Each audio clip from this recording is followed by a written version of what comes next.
예레미야 8장 18절에서 9장 2절까지 말씀입니다.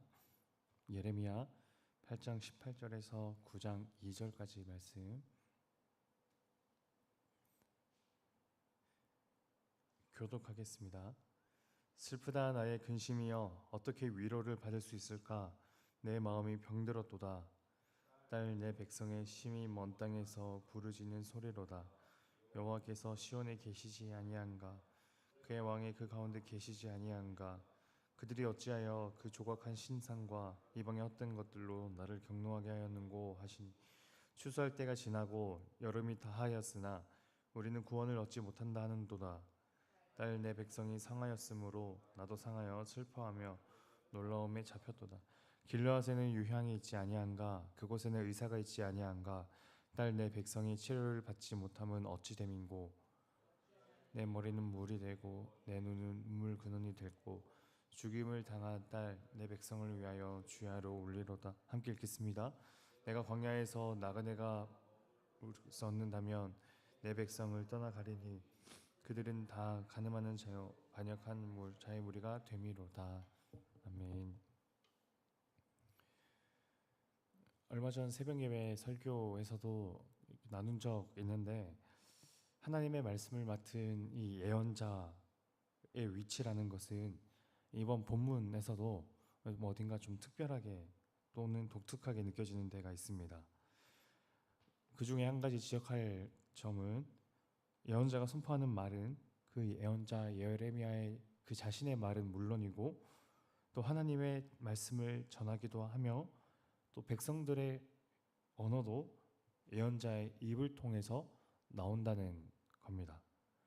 19절, 딸 내 백성의 심히 먼 땅에서 부르짖는 소리로다. 여호와께서 시온에 계시지 아니한가? 그의 왕이 그 가운데 계시지 아니한가? 그들이 어찌하여 그 조각한 신상과 이방의 헛된 것들로 나를 경노하게 하였는고 하시니.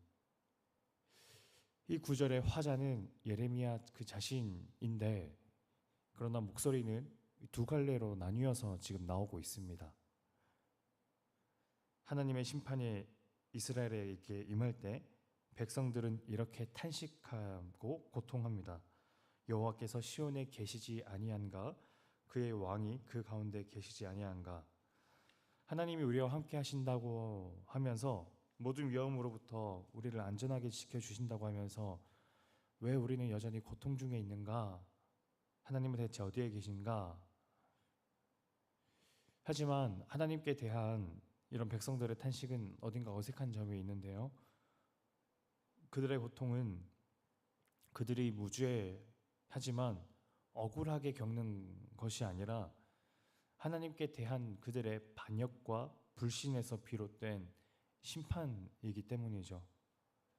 그래서 하나님의 목소리가 19절 백성들의 탄식을 뒤이어 똑같은 19절에서 나옵니다. 그들이 어찌하여 그 족각한 신상과 이방의 헛된 것들로 나를 경노하게 하였는고 하니.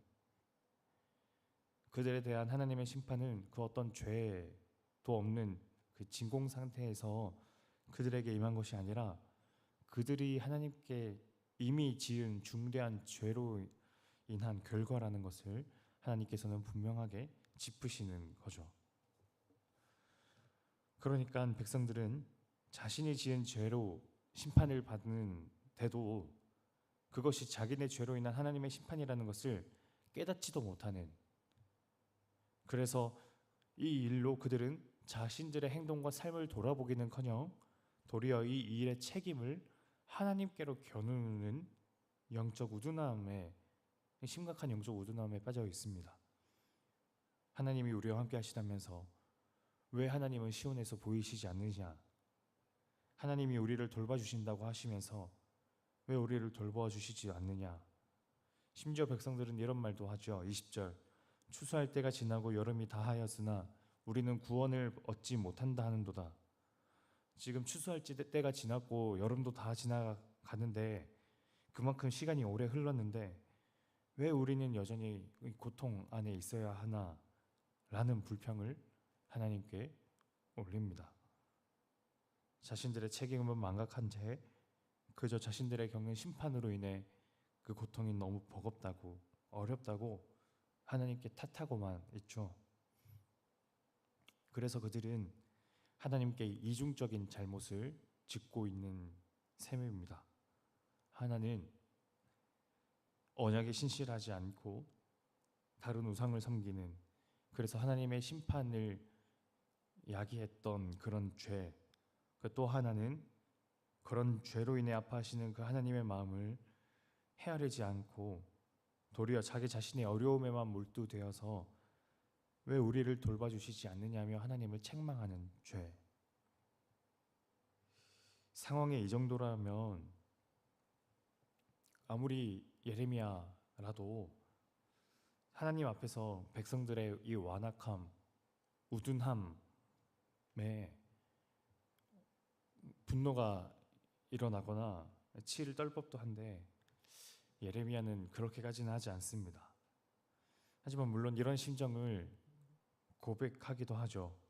9장 2절, 내가 광야에서 나그네가 머무를 곳을 얻는다면 내 백성을 떠나 가리니 그들은 다 간음하는 자요 반역한 자의 무리가 되미로다. 광야에서 내가 지낼 곳만 찾는다면, 그런 곳이 있기만 하면 나는 당장이라도 너의 이 간음한 백성들, 이 반역한 자의 무리들을 내가 떠나 살겠다. 하지만 이 고백은 좀 과장된 표현이지 결코 그의 진심은 아니었을 겁니다. 도리어 예레미야 진심은 여기에 가깝습니다. 8장 21절 말씀 우리 다 같이 한번 읽겠습니다. 딸 내 백성이 상하였으므로 나도 상하여 슬퍼하며 놀라움에 잡혔도다. 딸 내 백성이 상하였으므로 나도 상하여 슬퍼하며.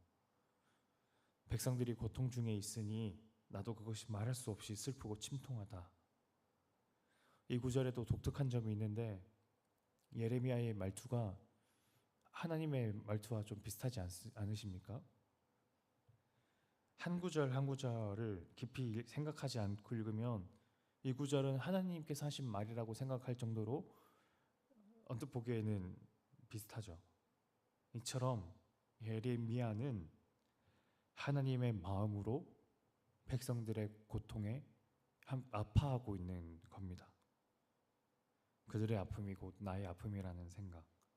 그리고 이 구절에 의하면 예레미야는 그 예레미야 백성들의 고통에 아파하는 예레미야가 있고, 또 그리고 그 끝에는 하나님께서 백성들의 고통을 그렇게 아파하고 계시다는 거죠.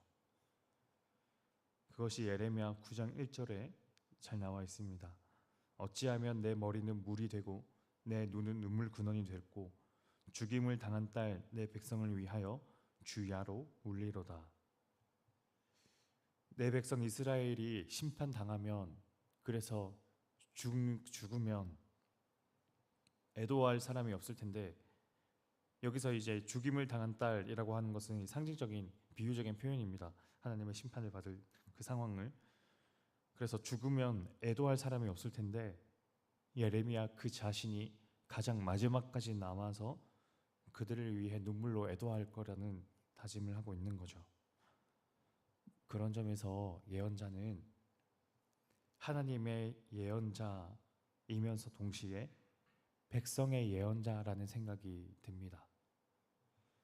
백성들을 향해 일방적으로 하나님의 뜻만을 가리키고 정죄하는 것이 아니라 백성을 향해선 하나님의 말씀을 선포하고, 또 하나님 앞에서는 백성들의 고통을 솔직하게 그 자신이 다 아뢰는 그 두 가지의 그 균형을 통합해내는 존재.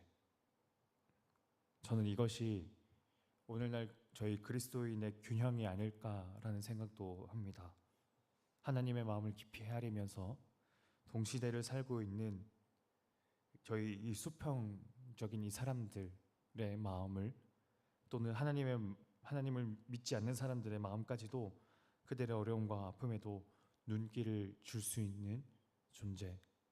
그 하나님에 대한 마음과 이 사람들에 대한 마음, 이 두 가지가 우리 마음 안에 균형 있게 자리 잡아서 하나님을 향해서는 우리 백성들을, 우리 옆에 있는 사람들을 위해 예수 그리스도께 중보하고, 또 하나님께 백성들에게 대하여는 하나님의 말씀이 이런 것이다, 하나님의 마음이 이런 것이다 나누어 줄 수 있는 그런 존재, 오늘 그렇게 하나님께 대하여 또 사람에 대하여 우리의 마음과 진심을 담아 그렇게 대하는 오늘 하루 되면 좋겠습니다. 기도하겠습니다. 하나님 아버지, 예레미야 예언자, 이 선지자는 하나님의 말씀만을 일방적으로 백성들을 향해 선포한 것도 아니고, 하나님의 말씀을 선포하면서 동시에 또 백성들의 아파하는 것과 고통받는 것을, 그 비명소리와 같은 그 아픔을 솔직하게 또 표현하기도 했습니다. 이처럼 예레미야는 하나님의 마음과 이 백성들의 고통이, 이 두 가지를 그 마음 안에 균형 있게 자리 잡게 했는데, 하나님, 그 예레미야처럼 저희들도 하나님께 대하여는 그 하나님의 마음을 깊이 헤아리는 수 있도록 도와주시고, 또 저희 주변의 사람들에 대하여는 동시대를 살고 있는 하나님을 믿지 않는 사람들이라 하더라도 그들의 어려움과 아픔에도 민감하게 헤아릴 수 있는 그런 이 두 가지를 저희 마음 안에 통합해내는 그런 사람들로 오늘 하루를 만들어갈 수 있도록 주님 도와주옵소서. 감사드리며 예수님 이름으로 기도드립니다. 아멘. 우리 두 가지 기도 제목 놓고 기도했으면 좋겠습니다. 오늘 예레미야처럼 하나님에 대한 마음, 말씀, 또 백성들의 마음, 그 두 가지를 그 마음 안에 균형 있게 자리 잡게 했던 것처럼 오늘 저희들도 하나님의 마음을 깊이 헤아릴 수 있도록 도와주시고, 또 백성 사람들의 마음과 아픔에 공감할 수 있도록 하옵소서. 또 그리고 두 번째, 유년부 수련회가 이번 주 말에 있는데, 주님 은혜 베푸셔서 참여하는 아이들이 그 하나님의 말씀에 푹 젖고 돌아갈 수 있는 그런 시간 되도록 해달라고, 또 남은 이 청년부 수련회도 놓고 우리 함께 기도로, 각자가 주신 기도 제목 가지고 기도로 나아가겠습니다.